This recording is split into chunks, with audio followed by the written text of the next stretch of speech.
This is Priya. Priya thinks she's failing at money. Her feed is full of 24-year-old millionaires, and her savings account is not that. But here's what this channel keeps proving. Feelings are terrible accountants. The averages we covered this week are so much worse than people assume that many of you are quietly beating them without knowing it. So today, the scoreboard. 9 questions. Score yourself 1 point each as we go. And keep an honest tally, because at the end, I'll tell you what your number means and how to build the points you're missing. One more thing before we start. I'll also show you why your brain is rigged to get this score wrong before you even count. Question 1 is 2 seconds long. First, the rigging.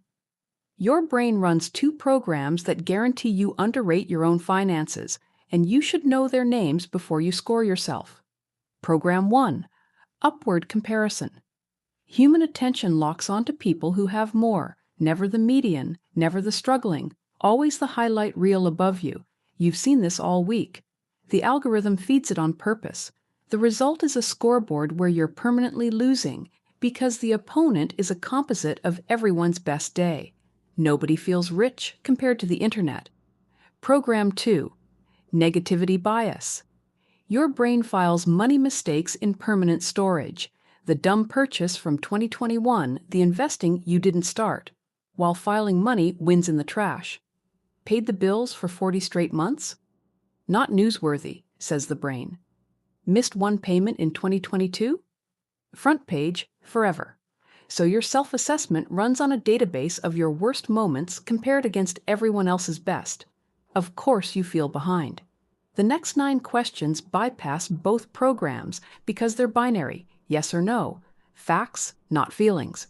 Tally ready? Here we go. Question 1. If a surprise $400 bill landed tonight, could you pay it without borrowing? That's it. That's the bar. Sound too easy? For years, the Federal Reserve's own household surveys have found that a large chunk of Americans, often reported around 40%, would need to borrow, sell something, or simply couldn't cover it. If your answer is, "I'd just pay it," you have something genuinely uncommon, a shock absorber. Point on the board if that's you, and notice how low the bar actually is compared to where your anxiety put it. Question 2. Do you actually know your numbers? Roughly what you spend a month, what you owe, what's in the accounts? Not to the penny, just you could sketch it on a napkin. Remember, day 1 of this channel, the number 1 habit of the permanently broke is refusing to look. Financial awareness is the entry fee for every other good decision, and most people never pay it. They operate on vibes and hope, and the system happily bills them for it. If you know your napkin numbers, that awareness already puts you in the minority. Point 2. Question 3. Is your total debt moving down? Direction beats size here, and that surprises people. Someone with $60,000 in loans shrinking every month is in fundamentally better shape than someone with $5,000 in card debt that grows a little every month. Why? Because direction reveals the system. Shrinking debt means your machine, income minus lifestyle, runs at a surplus. Growing debt means it runs at a deficit, and deficits compound against you at credit card rates. You don't have to be debt-free to score this point. You just have to be winning the tug of war. Are you? Point 3. Question 4. Do you own investments? Any. A retirement account from an old job. $200 in an index fund.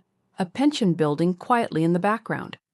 It doesn't feel like much until you remember what we learned this week. A large share of working adults have essentially nothing invested for retirement at all. Owning any productive asset means you've crossed the single most important line in personal finance, the line between only selling your time and owning things that earn without you. The sapling counts. Every oak on earth started as one. Point 4, if you've planted anything at all. Question 5. Is your income higher than it was 3 years ago? Because you did something? Asked, switched, upskilled, negotiated.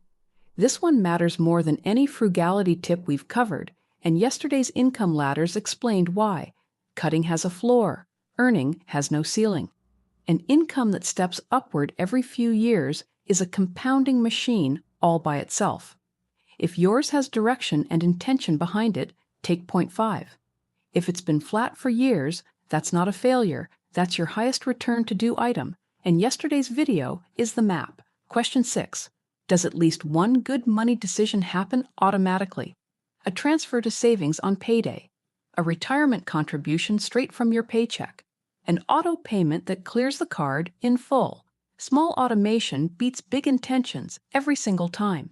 The person moving $100 automatically will, over a decade, usually beat the person planning to move $500 manually, because the automatic one actually happens 12 times a year.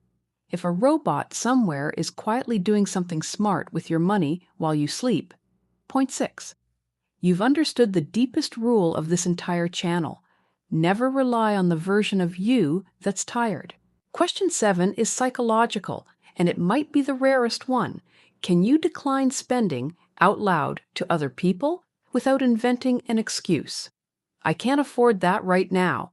Or even better, that's not where my money goes. Remember the status spending habit and the reference group trap. Most overspending isn't desire. It's the inability to say this one sentence to an audience. If you've said it and survived, and you did survive, you've disarmed the most expensive force in consumer life: other people's expectations. Point 7. Question 8. Is there a gap between what you earn and what you spend, and is it growing, even slowly? You now know this gap is the actual definition of getting richer, not the salary, not the stuff, the gap. If yours widens a little every year, you are mathematically becoming wealthier, whatever your feed says. And question 9, does money scare you less than it did a year ago? You open the banking app without flinching. Bills are annoying, not terrifying. You watched a week of money videos on purpose, which, by the way, is itself evidence. Fear shrinks when systems grow. If the dread is quieter than it used to be, that's not a mood, that's a measurement. Point 9. Now, before the score bands, the repair kit, because a checkup without treatment is just bad news with extra steps. Across every survey and every comment section, the same 3 points get missed most, and all 3 are buildable in about a week. Missing point 1, the $400 absorber, that's the week 1 firewall play, one focused week of selling unused stuff, extra shifts, and canceled leaks, aimed at a starter buffer in a separate account. Not the full emergency fund, just the shock absorber. Most people can build $400 of distance between themselves and their credit card in 7 to 10 days once it becomes the project. Missing point 4, zero investments. The fix is deliberately tiny. Open the account and buy $50 of a broad index fund. That's it. The point isn't the $50, it's crossing the owner's line because the second investment is 10 times easier than the first. Next week's videos walk you through every step. Missing point 6, no automation? Tonight, one transfer, $25, the morning after payday, checking to savings, repeating forever.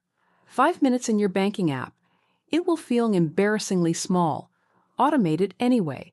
You're not building savings yet, you're building the rail that all future savings will run on. 1 week, 3 fixes, 3 new points. Your score isn't a grade. It's a to-do list wearing a costume. One more segment, because half of you are watching this next to a person who shares your accounts. And money is famously the thing couples fight about most. So here's the couples edition, with one rule that changes everything. Score separately, then compare. And the rule is you're auditing the system, not each other.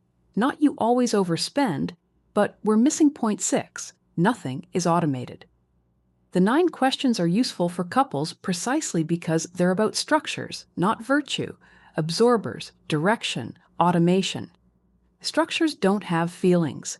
Blame conversations go in circles. Structure conversations end with someone opening the banking app. 2 ground rules for the conversation. First, each of you names 1 point you're proud the household has. Start on the board you've already built. Second, pick exactly 1 missing point to fix this month. Not 5. 1. Couples who fix 1 structure a month rebuild their entire financial machine within a year without a single budget fight. because the fight was never really about the money. It was about the fear, and structures are how fear leaves the room. Time to read your score, 0 to 3. You're not behind. You're at the starting line, and unlike most people, you now have the week 1 plan and the 3 one-week fixes. Run them in order, starting with the $400 absorber, 4 to 6.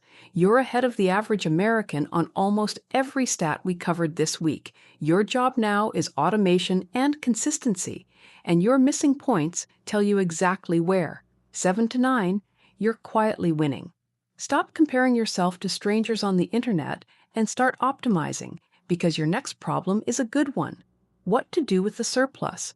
And whatever your number was, remember the 2 programs from the start. Your brain compared you upward and remembered your worst moments. The scoreboard compared you to reality. Trust the scoreboard. Here's the real lesson of the week. The averages are beatable. The traps are visible once named, and doing well was never about mansions. It's shock absorbers, direction, automation, and a shrinking pile of fear. Before you post that score, a calibration check, because there are 5 classic ways people inflate this checkup, and a flattering lie helps you less than an honest 3. Cheat 1, counting intentions as automations. I basically transfer money most months is not question 6. The robot is either configured or it isn't. Manual willpower doesn't score, because manual willpower is exactly what fails in the months that matter. Cheat 2, scoring your gross income's lifestyle on question 8, while your actual gap runs on net. The gap is what's left, measured after taxes, after spending, in dollars that actually moved. Check a statement, not a feeling. Cheat 3, awarding the debt direction point during a temporary pause. Debt shrinking because you got a bonus in March is weather. Debt shrinking every single month because your system runs a surplus is climate. The point is for climate. Cheat 4, borrowing your partner's points.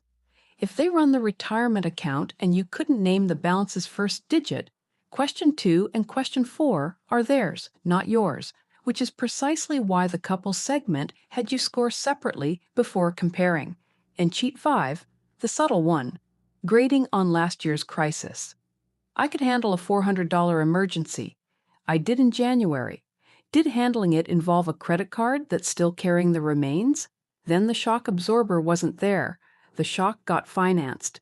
The absorber has to exist today in an account, idle and ready. Here's why the strictness matters. This checkup returns in 90 days. Same 9 questions, same rules. An honest 4 today that becomes a 6 by then is a genuinely changed life. An inflated 7 that stays 7 is a story you told yourself twice. The scoreboard doesn't need to like you. It needs to be true, because everything you build next stands on it. That closes the checkup. Post your score below, no judgment. This is the honest room. And now you've got the defense sorted: habits, awareness, buffers, automation, which means it's time for offense. Tomorrow, the biggest video this channel has made: investing from absolute zero, what a stock actually is, why the market rises, the one fund that beats the professionals, and the exact 4 steps to start this week. Everything in one video, no jargon. If you've been waiting your whole life for someone to just explain it properly, tomorrow is that day. Subscribe. Bring a coffee.